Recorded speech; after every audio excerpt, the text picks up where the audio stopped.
Here at GovCon Chronicles, I give you the real deal about government contracting in the day of the life by answering frequently asked questions and sharing stories. All of my views are my own or told directly to me from close friends and associates within the GovCon industry. Please use your own judgment and foresight to determine if anything discussed in this video will work for you. But with that, let's get started. One of the frequently asked questions I've had is, how can I be a middleman? Or pass through. And usually they use the word middleman, but I just want to give the disclaimer that everything in GovCon is maybe and it depends. That's just the temperature of the government contracting space. Even though everything is supposed to be black and white, it's very much so gray. So when it comes to middleman contracts, there's really no such thing. You will go to jail. You cannot do a pass-through contract. You cannot be a middleman. You have to be able to service a certain portion of your contract. Now, if I'm wrong, somebody please correct me in the comments, but from my experience and from my knowledge and from all the classes, the millions of classes that I've taken and all the YouTube university I've gone through, you cannot do a pass-through contract. You have to be able to service a specific portion of your contract based on what industry you are in. There are some industries where you could perform a lot less of the contract and that's still acceptable on the federal level. There is a significant difference between federal contracting and local contracting. So for the purposes of this video, we're going to be talking about federal contracting because that's where the most regulations are clear or they are written out in the FAR. So with that, just ensure that when you are partnering with someone or you are a sub or you are a prime, that they are not trying to use you as a pass-through. Now, on the other side of that, me being a trifecta, if you will, service disabled vet, woman-owned business, and minority is really not a set aside, but me being a black woman veteran, there is a lot of approaches that I get for people wanting to work with me because of my designations.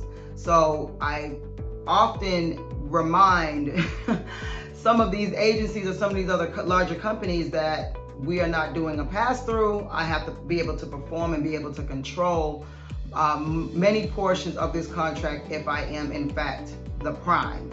If I am the sub, that's a whole nother conversation, but usually if you are partnering with another company based on your designation, they are a large company or they don't qualify for those set-asides, they usually want you to be the prime, typically. So they cannot win the contract without you. So there are a lot of little nuances in there that you as a business owner have to ensure that you are reading through, you have a good prime sub contract with them. And then also when it comes to the pass-through, there's almost essentially three parts if you were to say you wanted to be the middleman. That means whoever's over here goes through you based on your designation or based on your knowledge or whatever the case may be, and then it goes to something else, someone or something else. So meaning you can have someone doesn't understand how to do the documentation for contracting. So you have this company over here that can produce or provide the product, and then you, the person, are going to be also on the contract because you know how to write the contract, so you know how to do the documentation, and then boom, both of you go to this agency to deliver this product, for example. You still have to be a part of the process, not just the documentation. If you are in the documentation, you have to perform. If you are in there as a project manager, you must be a project manager. If you are in there as a, I don't know, delivery service type thing, you have to perform that. It can't just go through you. So you just have to make sure that when you're, whether it's partnering or doing some other type, would essentially be a prime sub relationship where you would be considered a pass-through, that you can't just be the person answering the phones if it's a $4 million construction contract. You really have to be a part of the process. And usually the contract will lay that out, saying that if this is going to be a prime sub, which with large contracts, they kind of, sometimes they look for that. They look for you to have, so how can you manage all this if you're a small company? And set-asides are only for small businesses. There's a cap of how much money you can make. That's another topic for another video. But how can you perform this contract at this level if you are a small business, and basically you're submitting whatever financials that you're submitting. So they sometimes want to see, okay, are you doing a subprime relationship? What is the prime going to be doing? What is the sub going to be doing specifically? Like exactly what details are going to be performed in this contract. So that has to be spelled out. Whether you're writing the contract or the other person is writing the contract, you have to be a part of the process. You cannot be considered a pass-through. Very, very illegal. And I'm hearing this over and over again from those who are coming to me asking for one-on-one consultations. And it's a little scary because I think that contracting has become kind of like a boutique type of feel, and it's very dangerous on multiple levels when it comes to you not performing, when it comes to some of the what's considered illegal based on the FAR, illegal actions within violation of the FAR, and then also thinking that as soon as I get into contracting, I'm about to be a millionaire. You can. It's very easy to be a millionaire in GovCon. It is extraordinarily easy to be a millionaire in GovCon. And even like $1 million is nothing in the government contracting industry, regardless of what type of business you have. But it comes with work. It's not easy. It's very, very meticulous. It's very, very challenging because you're working with people who don't care. They're mostly like government workers. I was a government worker. So my phone dropped, sorry. I was a government worker for almost 20 years. So trust me, I understand. And a lot of them are just trying to get stuff done. They are not a business owner, most of them. So they're usually not gonna be that helpful for your mission. So you have to pay attention. And one thing I found with a lot of business owners, especially, well, I'm not even gonna say just startups or really just a lot of business owners, they could have been in business for 20 years or more.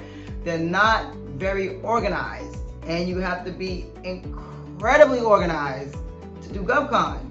You really do. There's a lot of documentation that is gonna be needed. So you have to check yourself and make sure that you're ready. If you're not willing, and I'm just gonna put this little tidbit out, this little disclaimer out, if you are not willing to sit there and write your own contract, or at least try to write your own contract, you might have difficulty if you win a contract. There's a lot of documentation that's going to be needed at any given point. There's a lot of things you have to keep track of, emails, everything must be in writing.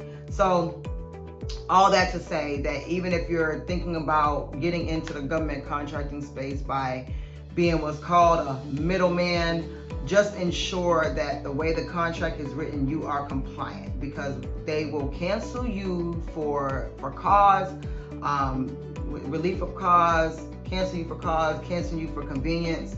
If they feel there's something shaky going on, they want to be risk adverse. They don't want a large company like I don't know, Boeing, for example, Boeing to really be the one that's running this contract, but they got little old Sheena as the face, and Sheena's just sitting in the house collecting checks.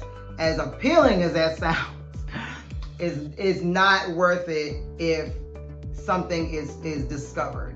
And by all intents and purposes, you don't know these companies most of the time. You don't know what their intent is. You don't know if they're gonna really have your best interest in mind. Most likely they have their interest in mind because they want to get the contract that they cannot otherwise obtain without you because of your set-asides. But just be wary. Just make sure your documentation is on point. Hire a lawyer, borrow the money, raise the money, do whatever you need to do to get the money, to get a lawyer to look over any subprime contract agreements to protect yourself, because they have a lot more money than you.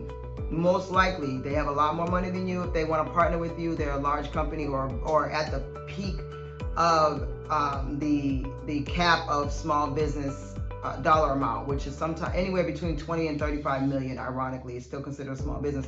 But make sure that you are protecting yourself. You are a real business and you deserve real respect, and they need you just as much as you need them.